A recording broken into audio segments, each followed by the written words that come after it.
Hi, everyone, and welcome to a brand new interview with me, Dani, on Music Lake Radio.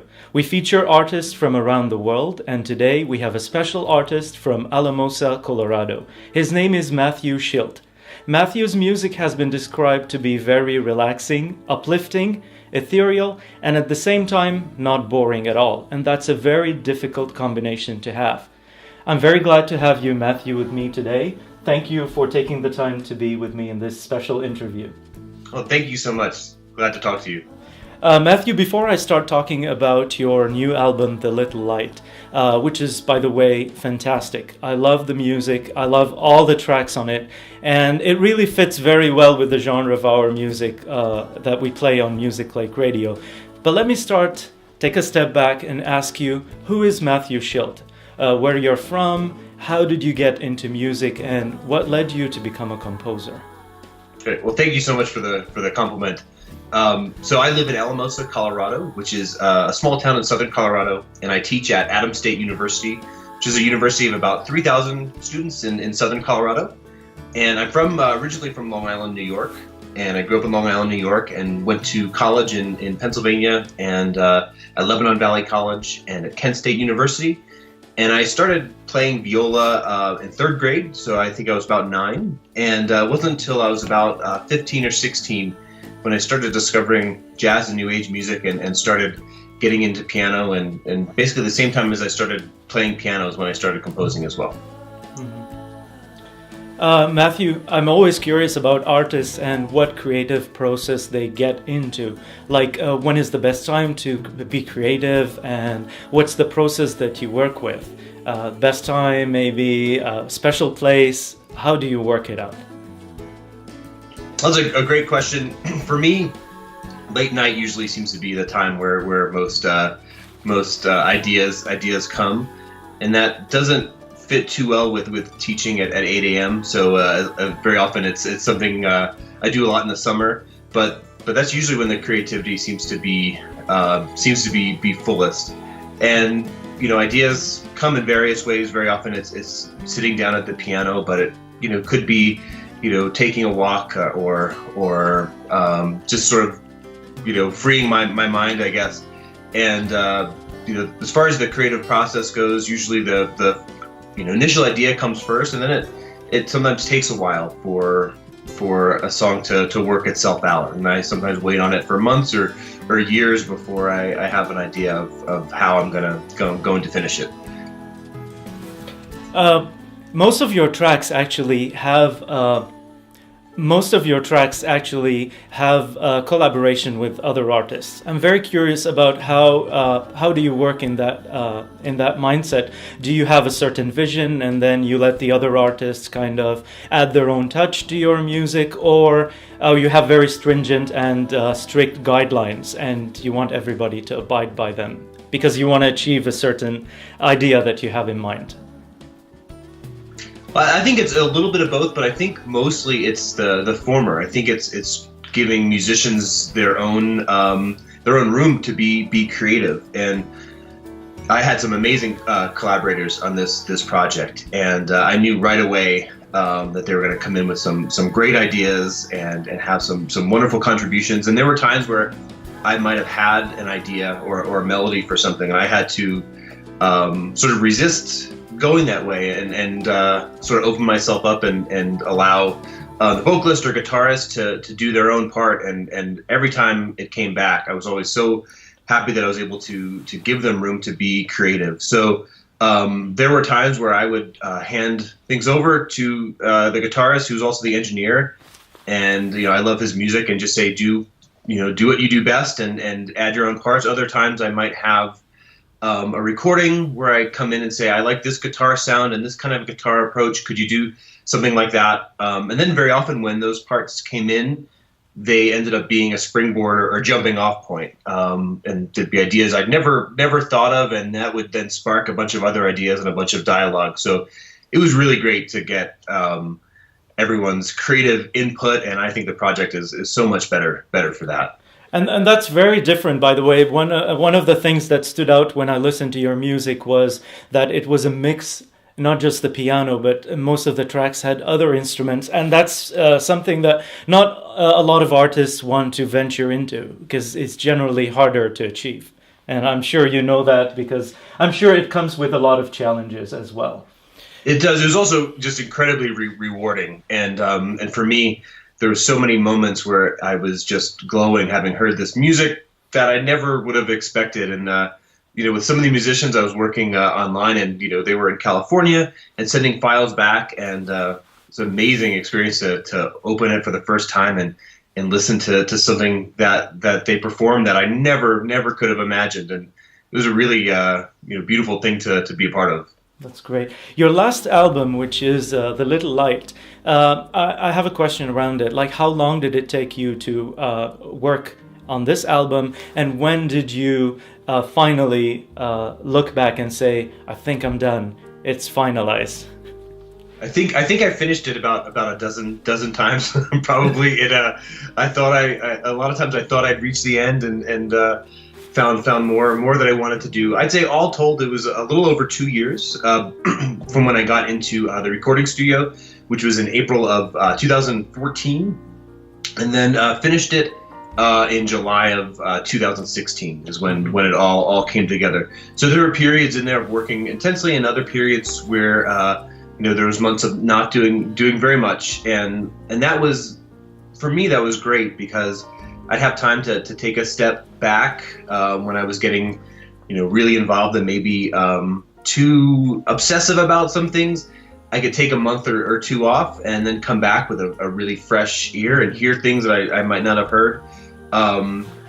So I think at the end I had a feeling that this was the best I feel like I could do right now, and I felt like I had taken it as far as I could, and it felt like it was the right time. But there were probably a dozen times where I put my hands in the air thinking I was finished, only to come back and want to change some things. But the feeling was right when it was done.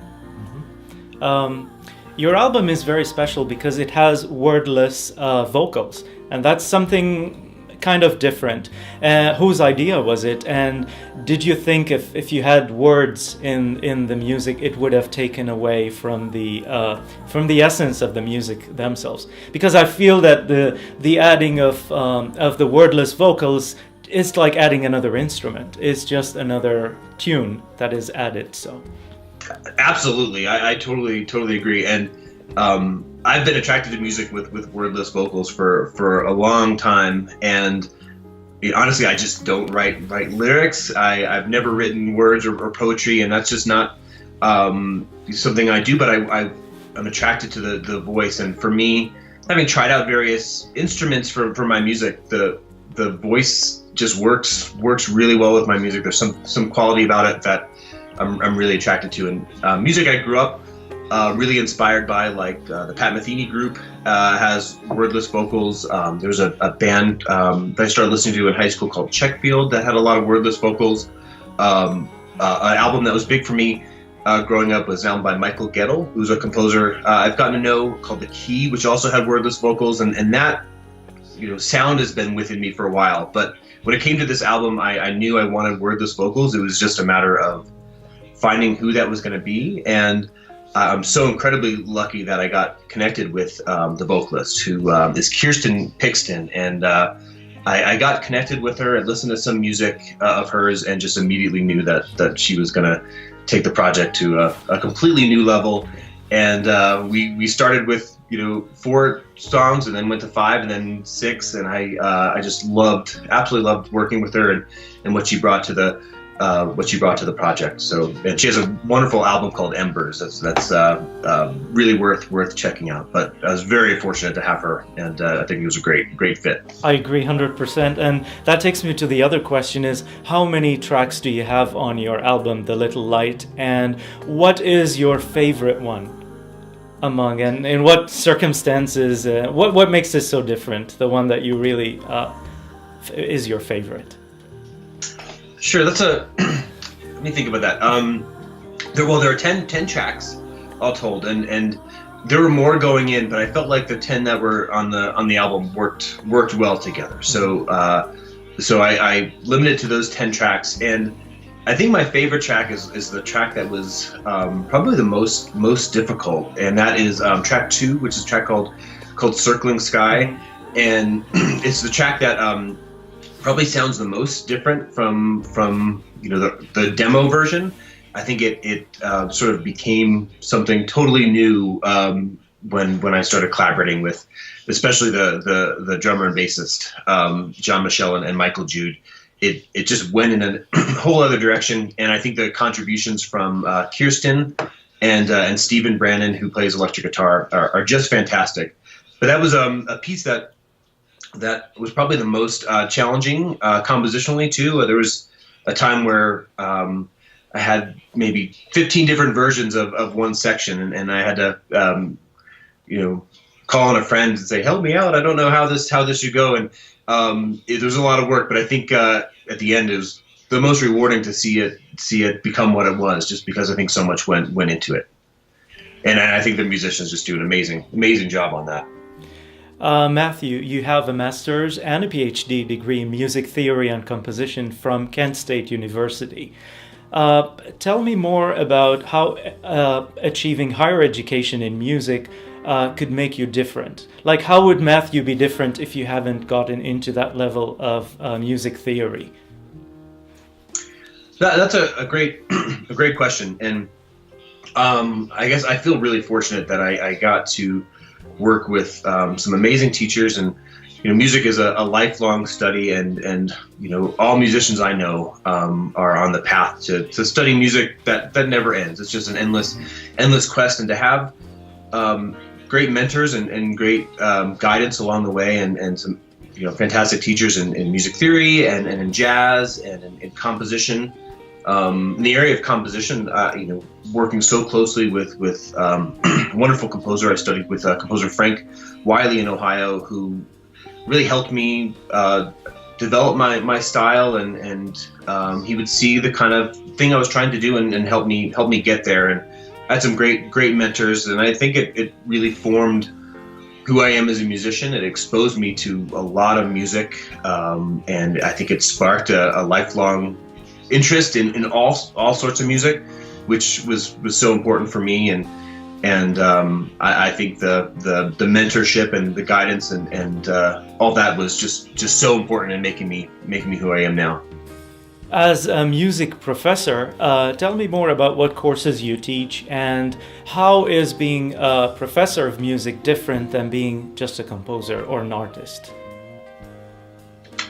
So I teach at Adams State University, as I mentioned, which is a school in Southern Colorado, and I teach music theory, oral skills classes, music composition students, and I also teach the recording courses. And I've been in Adams State since 2005, and I absolutely love where I teach. I have an incredibly supportive and wonderful group of colleagues, some great students, and it's a real joy to be a part of that department. I find it hard to coexist a little bit, the artist or creative person and teacher at the same time. I think teaching takes a lot of energy and also a lot of organizational skill, and also for me very early mornings, which is a little tough. So I find it a little hard to combine the two, which is why I think I focus a lot on teaching during the year and more on composing maybe during the summers and time off. But I'm really fortunate to be able to do what I do and work with the people I work with, and I'm happy I get to do both. That's nice. You've received a lot of awards throughout your music history. Tell me more about the one that is favorite to you and that you're so proud of it, and maybe some circumstances around the award itself. A few years ago, I received a teaching award at Adams State for excellence in teaching, and that I think is an award that meant the most. It was really gratifying to know that my colleagues and students felt I was deserving of that award, and it really meant a lot to be able to receive that. So I think that's the award that probably is most special to me. Congratulations on that. That's a very precious award, I'm sure. My next question is, we all wake up every morning and go to bed at night thinking about our goals, no matter what you do in life. Even if you're a programmer or you're an artist or you're a doctor, we always have aspirations. As a music composer, what is your aspiration? What is your goal, Matthew? And tell me, how can your fans support you in achieving these goals? Great. Thanks for that question.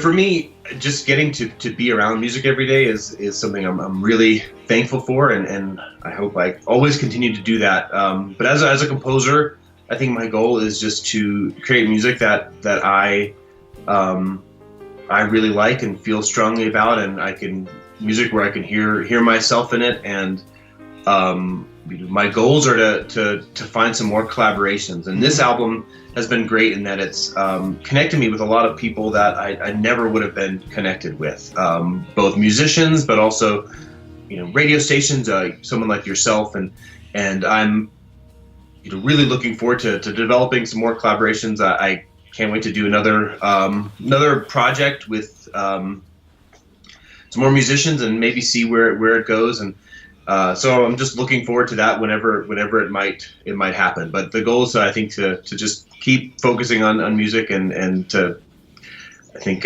create pieces that I'm proud of.